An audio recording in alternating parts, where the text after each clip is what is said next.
Um, Welcome to another Signals Real Estate Finance Limited earnings call for the financial year ended August 31st, 2022. We will, however, take another 2 minutes just to wait for anybody else who would like to join, and then we will officially begin.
Good morning again, everyone. Welcome to another Signals Real Estate Finance Limited's earnings call for the financial year ended August 31st, 2022.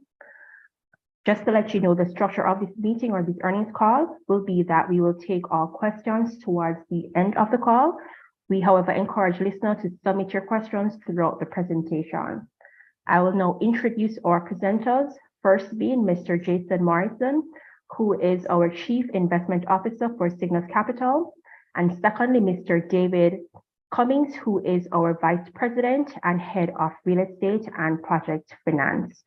I will now hand over to Mr. Morris. Hi, morning everyone, welcome. Jason Morris, Kerisha. I don't want to plagiarize anybody else's name. Okay, so I know that everybody is maybe in World Cup mood, so we have about 15 slides. So let's get into it. First things first, welcome. So this will be the first earnings call for SRF in terms of audited financial results as a publicly listed company. All the other earnings calls that we have had for SRF were quarterly earnings calls, but this is the first audited financial results as a listed company. So all the information will be available on our website. We release a management discussion and analysis, very detailed, along with the audited financial statements.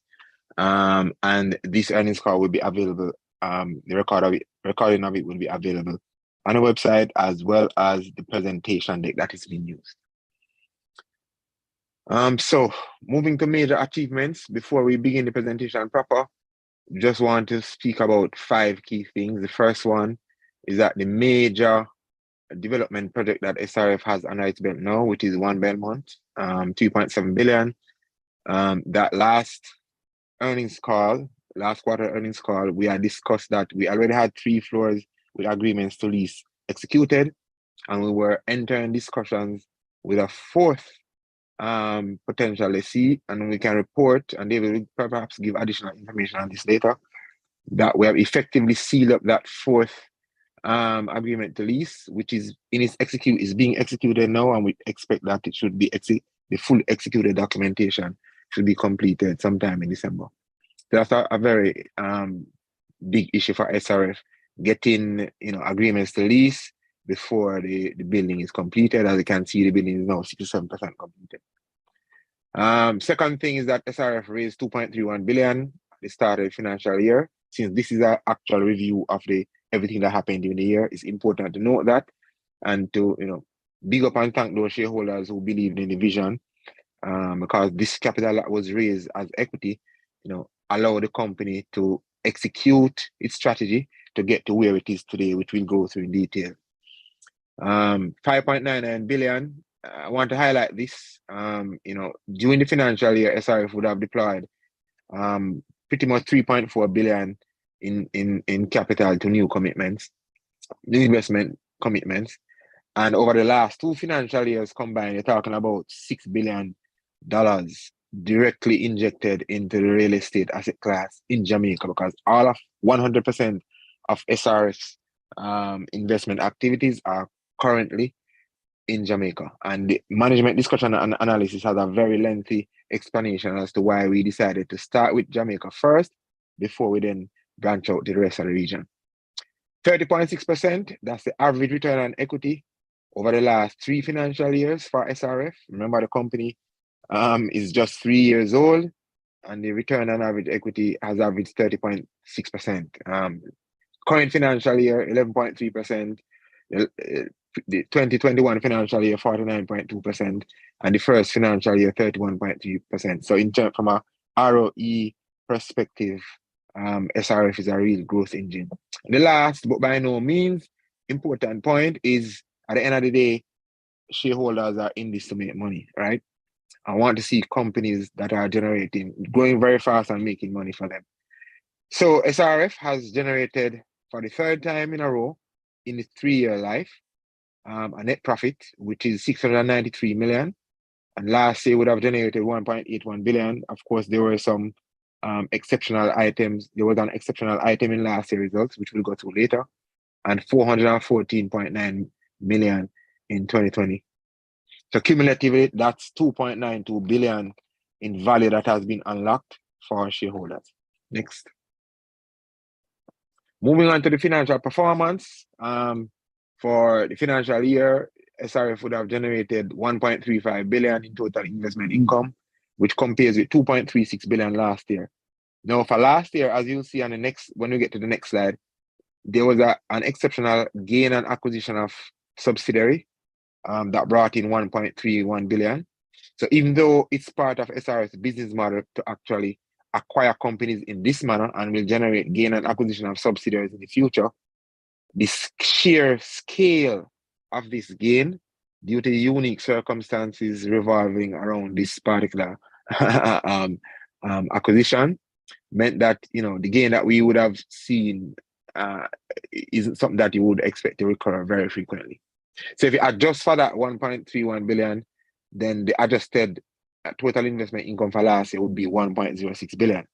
And if you compare this year's normal run rate total investment income to last year adjusted total investment income, then we would be up 27.6% or 292.9 million.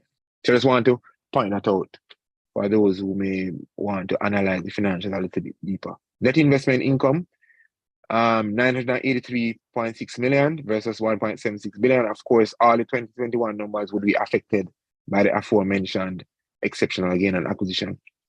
Net profit, as I mentioned before, 693 million versus what would have been a record 1.81 billion last year. Basic EPS this year is $2.20 versus 9.93 last year, and diluted EPS $2.06 versus 9.93.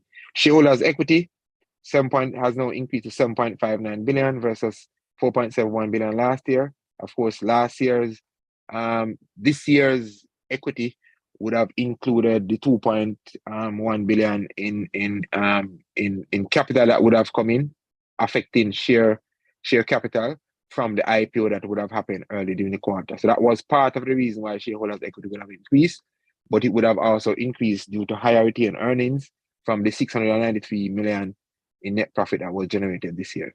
Finally, book value, $23.24 versus $23.77 last year.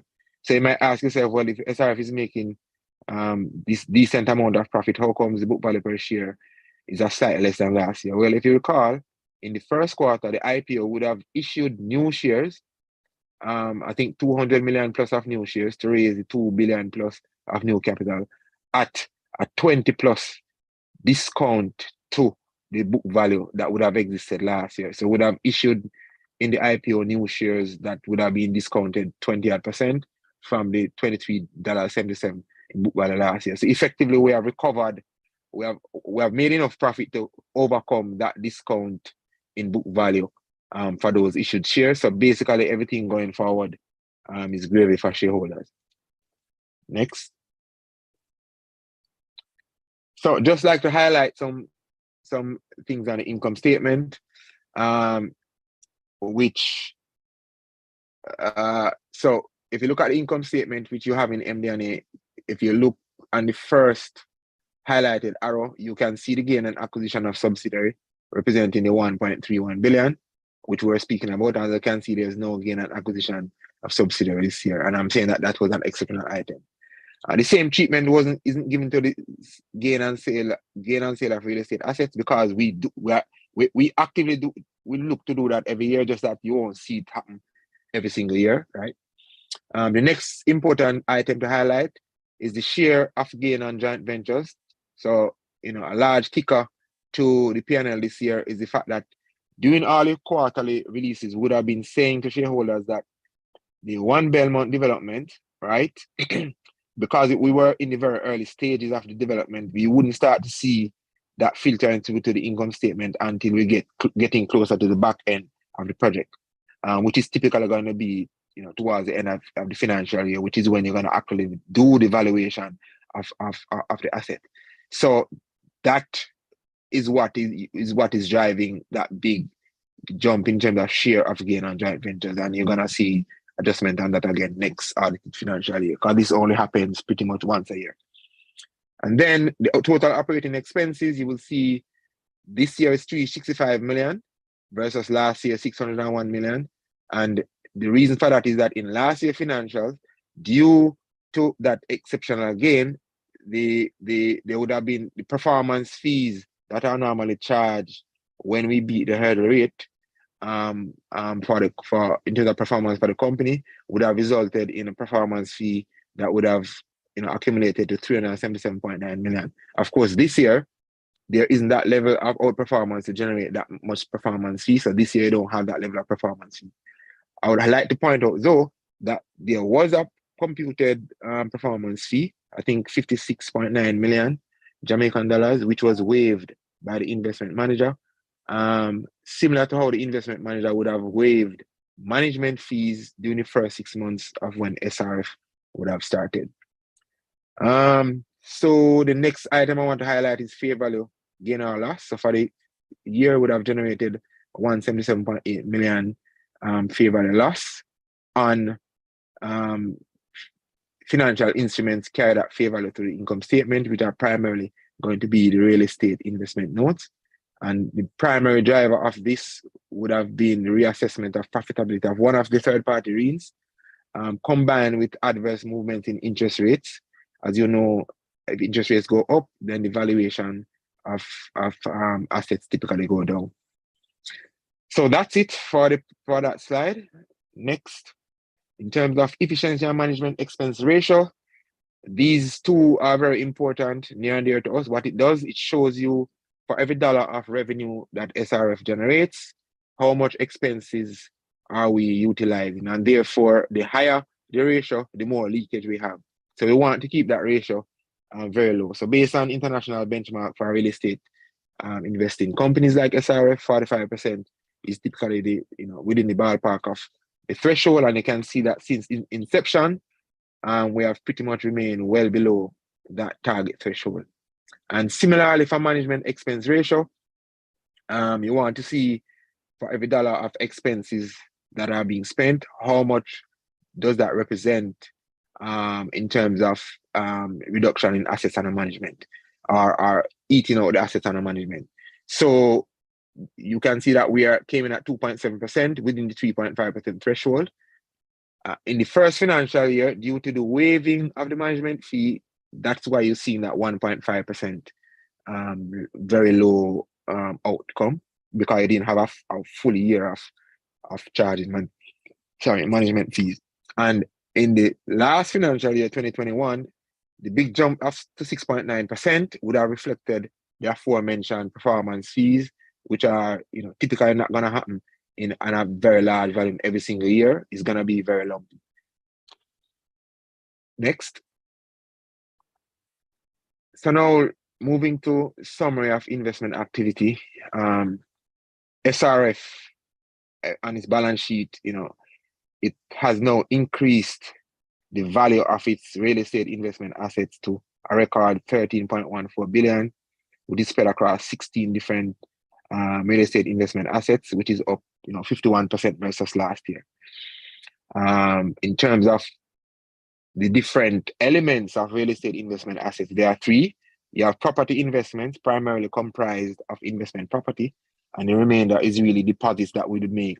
For example, if we're buying a new property, any deposit that we make on that property, you combine those two items, you get total property investment. So that figure would have moved from 7 billion to 9.46 billion in the financial year. And that movement would primarily reflect valuation gains on pretty much the major strategic investment properties that SRF has, which would be Miami Bay, Hillcrest, etc., which we'll go through in a little bit, the listing of all of those properties. In terms of real estate investment notes, and these are actually, fixed income type transactions, structured transactions, where we get a straight coupon, or you get a straight coupon plus a share of profit to finance third-party real estate projects. So we basically utilize this method to unlock value in real estate assets for somebody who has a great project or idea, but they don't have all the capital and financing to do it.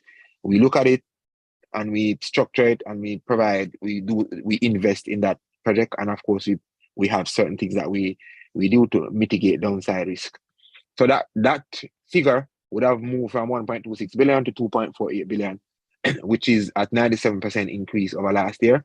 And this is a very important figure to always watch, because this is where the regular interest income will come from, right? Because property investments, you hold a property, you're gonna get capital appreciation, yes, but you're not gonna get any income until you have actually, for example, take that property and unlock the value by, let's say, you go and do a development on it, or you go and sell the land, right? The REINs provide constant income on a quarterly basis for SRFs, and we had indicated before that we want to get this to steady state level. So we have almost doubled it. We're not yet at steady state, so we're looking to continue increasing this figure over time. Joint ventures, we also deploy capital via joint ventures. This is another way to unlock value or provide flexible capital to unlock value in real estate assets, because there are many people who have very sexy properties in very sexy locations, right? But they may not have the financing or the capability or know-how as to how to actually unlock the value from that precious piece of real estate. And we have the expertise in-house. David has an entire army, right, that he leads, that are expert in doing that. We also have a mergers and acquisitions and private equity team and an investment banking team, where when you combine all of those skill sets with our real estate expertise, we're able to structure the unlocking of that value. That's what we do from scratch all the way to execution and exit. So, the value in JVs would have gone from 444 million last year to 1.2 billion. And the big jump in that value, of course, would reflect the unlocking of the value in the One Belmont project, which we would have said last year that you're not going to see the value showing up until we are further along. We are now 67% complete, and so you start to see the value filtering through to the balance sheet and also to the P&L.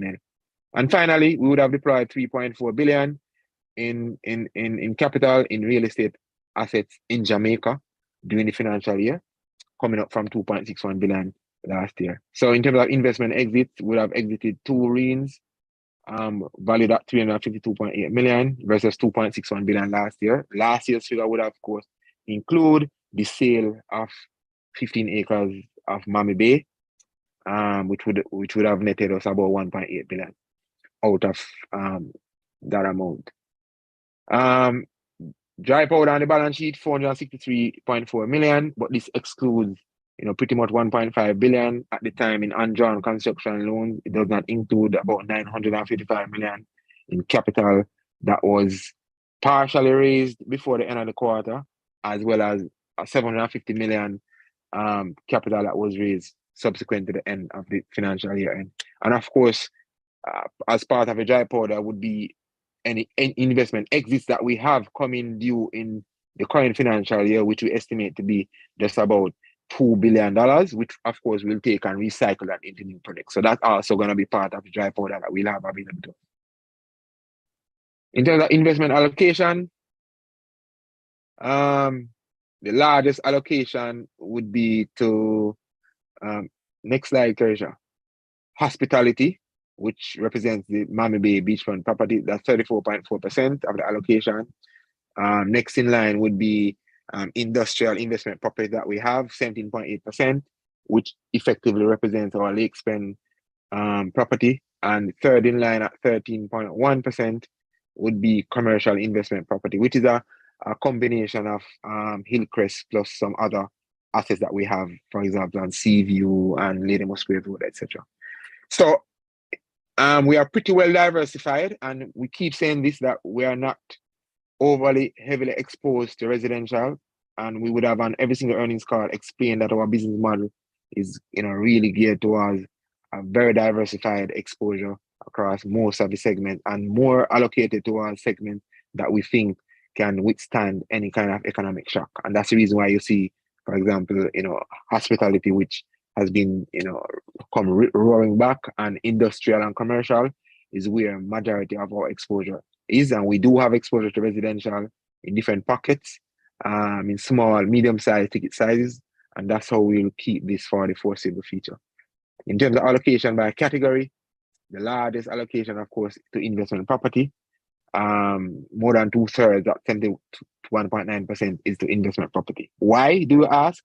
Well, if you think about SRF's business model, when Jamaica changed the tax laws in 2019, to reduce transfer tax on property, we felt that that was the beginning of a boom that would come in the real estate market. And so the biggest opportunities exist in the Jamaican region.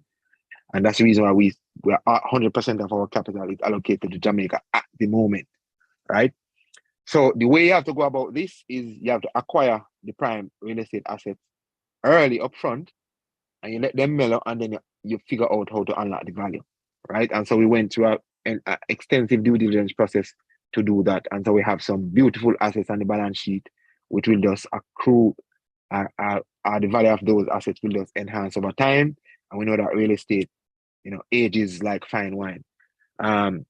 The second allocation, effectively 19%, is to real estate investment notes. And we would have spoken about the reason why we want that to be a decent allocation, because that generates current income for us. And of course, our joint ventures, as we go through time, that will build up. So Miami Bay is the,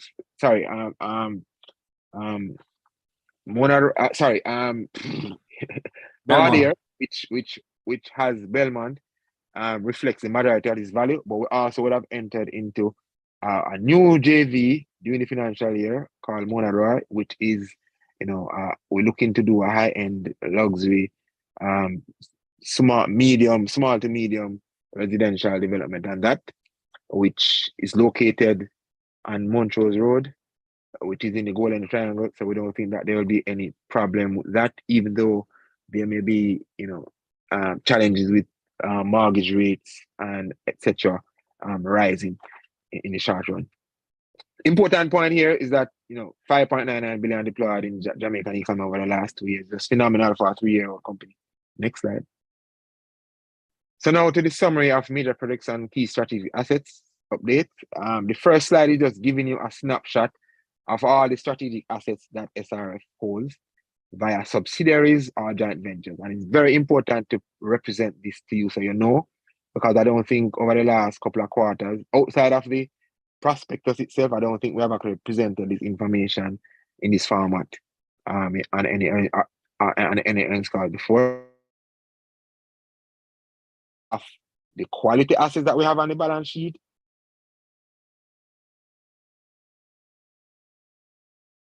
very diversified: industrial, residential, hospitality, commercial. And our commercial, of course, is primarily corporate commercial and not, small commercial assets. So I won't really spend any time on this. This is self-explanatory. It's in the MD&A, and it's in this deck that you can look at to see where it is.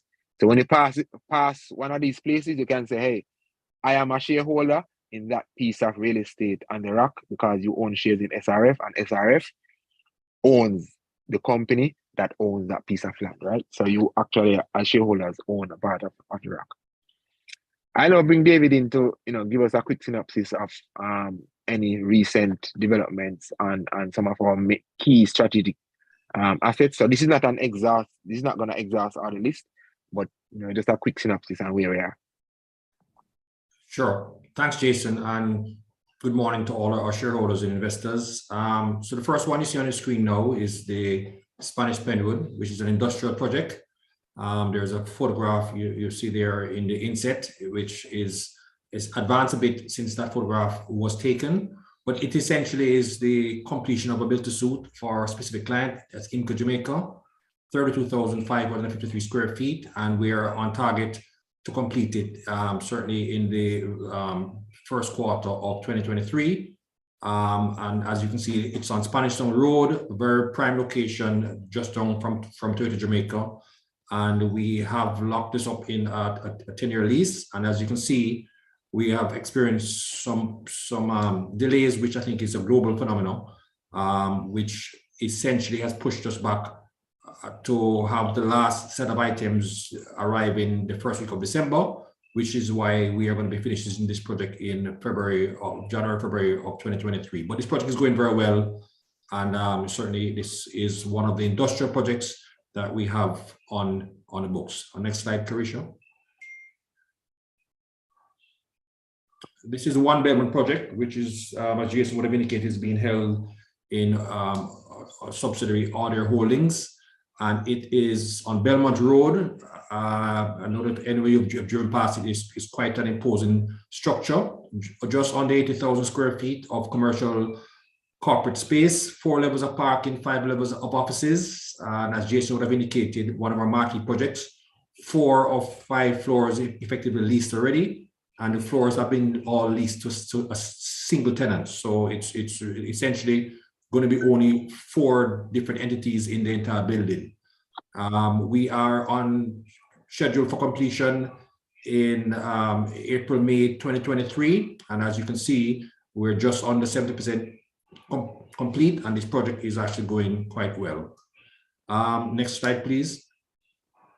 So David, if I may step in just Sure. a little bit before you come in on Mammy Bay, right? So Mammy Bay is effectively the crown jewel in SRF's crown, right? And so I think last time would have represented to shareholders on the earnings call that we were entering a particular phase for this project. And what we have done is that we have advanced the project to the stage where we have essentially engaged in partnership discussions and financing options with international investors and financiers in relation to, of course, the holding company for Mammy Bay, because Mammy Bay currently is just an investment property that we are, doing some design work, etc., to enhance the value of the property. And so in the interim, the value enhancement work continues. And so this process of, the discussions that we have started, while that is running its course, we continue to work to enhance the value of the asset. And then coming out of those discussions, that will determine what kind of decision we take go forward. So I just wanted to bring that in before you come in and provide your summary, David. Absolutely. Thanks for that, Jason. Kerisha, you can go to the Mammy Bay slide. As you can see here, it is a fantastic location, beachfront, right at the end of the North-South Highway, and essentially almost equidistant between the 2 main international airports. And as Jason indicated, we have assembled an international consortium who are working to get us to a decision point. And so we can expect to see this particular marquee investment property, more news to come on the horizon as we develop the strategy around this particular property here. So we can move on to the next slide. Lakes Pen, this is the 55 acres that we own out in the Lakes Pen area. It sits astride the East-West Highway, so it is in an excellent location regarding ground transportation right near the entrance of the North-South Highway, astride the East-West Highway. It is minutes away from the Port of Kingston and not far away from the airport in Kingston. So you have an excellent location for both air, land, and sea, and it's adjacent to many other marquee industrial assets by Lasco, Carmed, and Grace, etc. So it's a perfect location for this type of activity. And as indicates there, we have currently hired some consultants to complete the key documentation so that we can advance the value creation process. And certainly as we enter the decision phase, you will hear more about the way forward with this particular asset. The next pen, which is 55 acres of industrial. Next slide, please, Kerisha. Commercial, this is the former French embassy on Hillcrest. It's actually 13 Hillcrest Avenue, the 3.2 acres, and we currently executed some minor renovations to facilitate a medium-term lease with a strategic tenant. And so that tenant is currently occupying the property with as I said, a medium-term lease. Whilst in the background, we are continuing to work with our partners to determine the best way to unlock the value here. We have clearly quite a few options. It's actually in 3 separate parcels of land that total the 3.2 acres. So once again, with this investment property, you can expect to see more developments as we finalize the way that we're going to optimize the unlocking value here. Next slide, please, Kerisha. So this just gives a couple of photographs in terms of the REINs. This REIN is in Montego Bay on Sugar Mill Road. This project is at practical completion, and we're currently in the process of the final conveyancing between the attorneys and the purchasers. So this is one of the REINs that we are going to be exiting in the months ahead as we complete the conveyancing process to the new purchasers. One of the REINs. Next one, please. This is the Ocean's Edge, which is in Discovery Bay in St. Anne. And this one, we are looking to have this one at practical completion in about the April or May 2023 time frame. And as you can see from the pictures, it's pretty advanced, and we're continuing to make strides to get to the practical completion with this particular project. Next slide. This is the Norbrück Wasser, or Norbrück Wasser. Wasser means stream in German.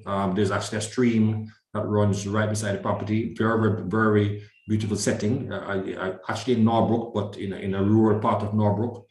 Now this one is approaching practical completion, as you can see, quite advanced. We expect this one, which has experienced some minor delays, again, with shipping of the finishing items to be arriving within the next 30 days. So we expect this one to be complete in the first quarter of 2023 with the arrival of those final items which have been delayed on the high seas.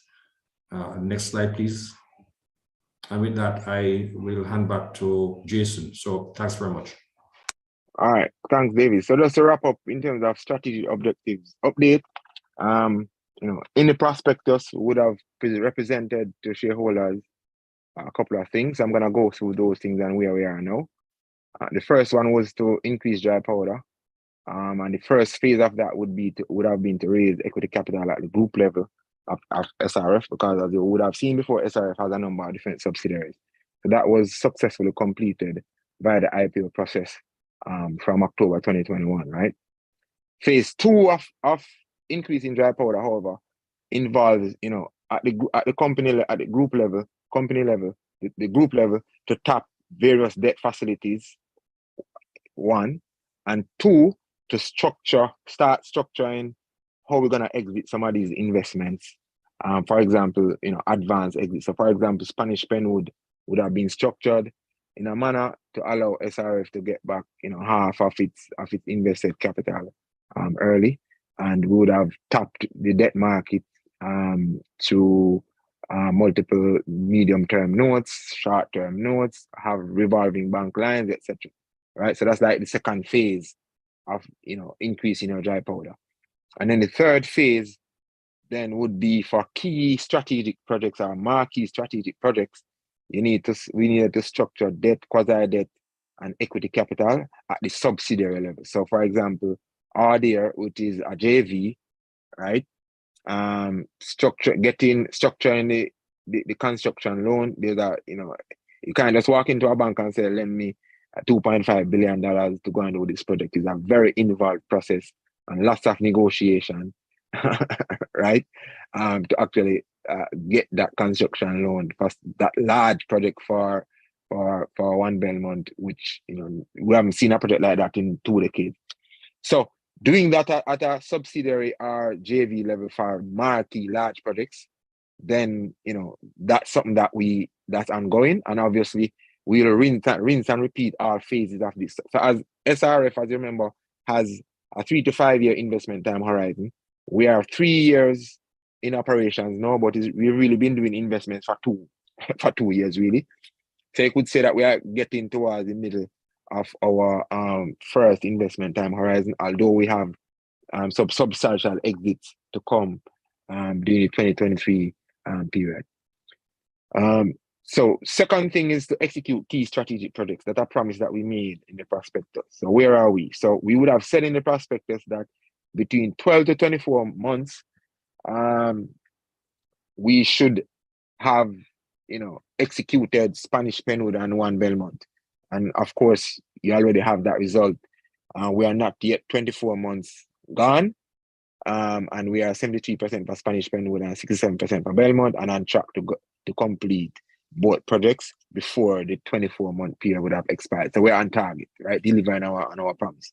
Mama Bay and Lake Spain would have said that we would need to have started executing phase 1 of both Mama Bay and Lake Spain within 18 to 30 months of the IPO.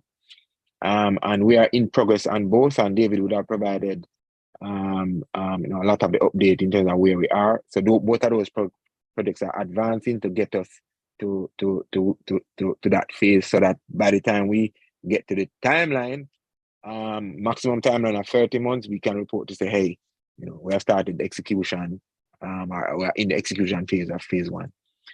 The other thing that we said was we wanted to deem access to flexible capital for real estate assets. So remember that we are doing 2 things. One of them is identify marquee properties and saying, okay, how much value can we unlock from that? Can we double our return on invested capital from a large investment, for example, or generate 50% or whatever the number is, right? But we are also saying there are lots of persons who have real estate assets in Jamaica who don't have the capital to actually execute, but they have excellent ideas. And there are others who neither have the capital and don't have no idea. So they need capital and they need expertise, but they are the owner of the asset, right? And so they want to, rather than sell the asset outright, they want to partner to get some of the better upside that they can get versus selling the asset outright. So we use JVs for the latter, and we use REINs, real estate investment note, for the farmer. And if we were to disaggregate our 3.4 billion in investment in the financial year, about 1.5 billion of it would have been directly into JVs, which would have been primarily One Belmont, and the rest in REINs, which have been the REINs that David would have gone through to show you that those beautiful pictures of those projects. And the last thing we said in the prospectus would have been, we want to expand investment to wider Caribbean region over the medium term, which basically does mean like over a 2 to 3 years period, right?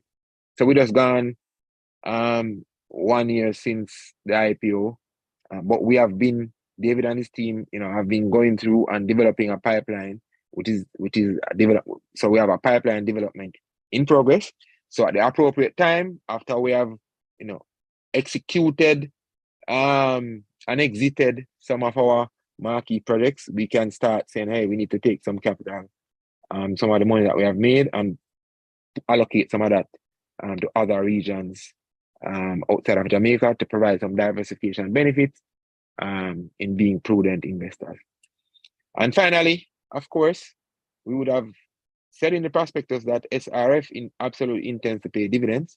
Obviously, we can't pay a dividend until we have exited a number of projects to generate the substantial exits from projects to get that cash to pay dividends. So obviously what we're going to be doing is look to consider making some dividend payments upon a large batch of investment exits. And of course, we have quite a number of investment exits coming up in 2023. So we should be able to provide additional information and that in terms of when our first dividend will be and keep that consistent going forward. Again, we are just literally 1 year in from the IPO. So we have kind of executed rather well on our promise to shareholders. So that's the end of the presentations, and we take questions if you have them. All right, so we just want to thank Jason Morris and David for a very detailed presentation. As Jason will have mentioned, we will now go into the question and answer session. The first question is, SRF paid $28.79 million on a deposit with another $252 million as consideration for property to be acquired for investment purposes. Where is this property and what is the expected approach to value creation for it? Excellent question. But as you may well be aware, I'm not going to reveal where the property is for obvious competitive reasons, right? But I can give you the general ballpark. It is within the quote-unquote Golden Triangle / Kingston Business District. So it's in a prime location, close to where we have other investment properties currently. As for what the value creation process is, again, I'm obviously not going to reveal that for competitive purposes, but rest assured that we have thought about it long and hard, and we have a very good value creation process, or we have a very good strategy on how to unlock value for the property, which we will discuss once it is one of those that you will see listed on the screen. And we have more to speak around it. But that's the best answer I can give you as possible without giving away the cookie jar, so to speak. All right, thanks, Jason. So another question. You raised $521 million in preference shares during the year. Which subsidiary was it and what are rolling shares? If there is no change of control, would you just redeem the preference shares at or before maturity? So, SRF, so Signals Real Estate Finance, would have been the one to issue those preference shares. And the second part of the question is if there about change of control. Right, if there is no change of control, would you redeem preference shares at or before maturity? I'm not sure what is meant by if there is no change of control. The way how Signals Real Estate Finance is structured, is that the parent of the investment manager has what you call a management share that allows it to basically execute the investment strategy of SRF. Because if you look at the list of shareholders, you recognize that Signals Capital Group, which is the party that holds the management share as the parent of the investment manager, Signals Capital, doesn't actually have own majority shares in the company. So that's the structure that we utilize to ensure that someone can't, for example, go and buy the shares, or in the case of pref share, convert it to equity and then try to take control of the firm. So we deliberately did that to protect shareholders, actually, because shareholders, provided their capital with the understanding that they are trusting the investment manager to actually execute the strategy that we laid out in the prospectus. And in the private placement, it would have been the same for the offering memorandum. So that's how the company is structured. So there is really no risk of conversion that will trigger a change of control. Now, in terms of would we redeem the pref share or convert it You know, it depends on the circumstance. I mean, when we're getting close to the maturity of those fresh share, our view is that basically there's tremendous value in SRF shares. You look at the book value is $23 mash after raising $2.8 billion at a substantial discount to what was then $23.77 for book value. So we have closed that gap in a year, right? And we have marquee assets on the balance sheet that are just representing their fair value. So we haven't even started to unlock the true value from those assets. So clearly, from our perspective, there's tremendous upside. If you look at just one asset like, you know, Miami Bay, and the balance sheet, it's like $4.5 billion Jamaican dollars, right? So you can understand that to unlock the value from that single asset, for example, you're talking about some serious multiples or serious upside that exists once we execute that properly. So all of this is gravy to shareholders. So from my point of view, people who own convertible shares, at the end of the day, when we get to that decision point, they will be able to draw a very good conclusion as to whether or not they want to convert it into equity or not. Because I think that you have a company that ROE is 30% average growth per year, and it hasn't even begun to unlock value from the majority of the assets on its balance sheet, which are all marquee. These are not like a piece of land that we're gonna do a residential development on. These are serious industrial and commercial assets and hospitality assets in the main. So that's how I look at that's how I'll answer the question. Okay, thanks for that, Jason. So another question. Note 11, payables and accrued liabilities. The security deposit stated as being withheld by the company in the event of a default in payments on an investment. Is it that these are funds that are held in escrow for an ongoing development? Correct. Thank you for that. All right, another question. Your Lady Musgrave Road, Hillcrest Avenue, and Lakespen are no longer listed as investment properties since the future use was underdetermined. Will there be an expected change going into the new financial year? Repeat that question and say Lady Musgrave Road. Your Lady Musgrave Road, Hillcrest Avenue, and Lakespen are no longer listed as investment properties since the future use was underdetermined. Will there be an expected change going into the new financial year? No, man, they are investment properties, man. I would have listed out very clearly that those are investment properties, and the gain on if you look on the balance sheet and you look at the line that says investments, which represents the movement in the fair value, those properties would have also contributed to that movement. All right, thanks for that, Jason.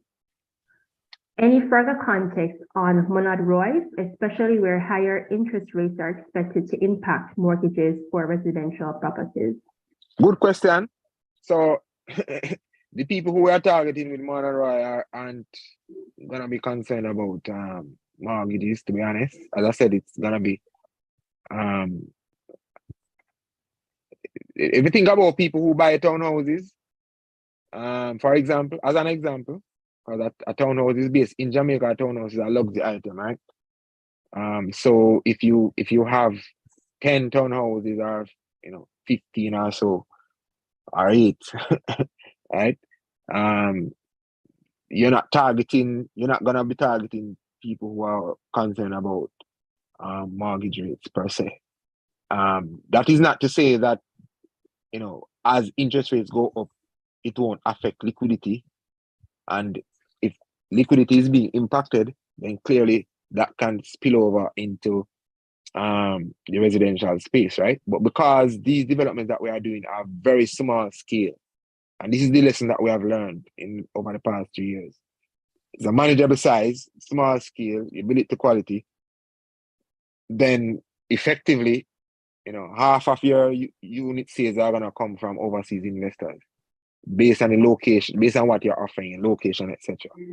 And the price point that you put it at, right? So we're not in the business of trying to go to a price point where when somebody's looking at it, whether for investment purposes or to live in, they have to think twice and thrice. The way that we do our that we're gonna do this is gonna be, in the price point that makes sense, but also in the corridor of quality that we know that we won't have any tremendous problem of exiting.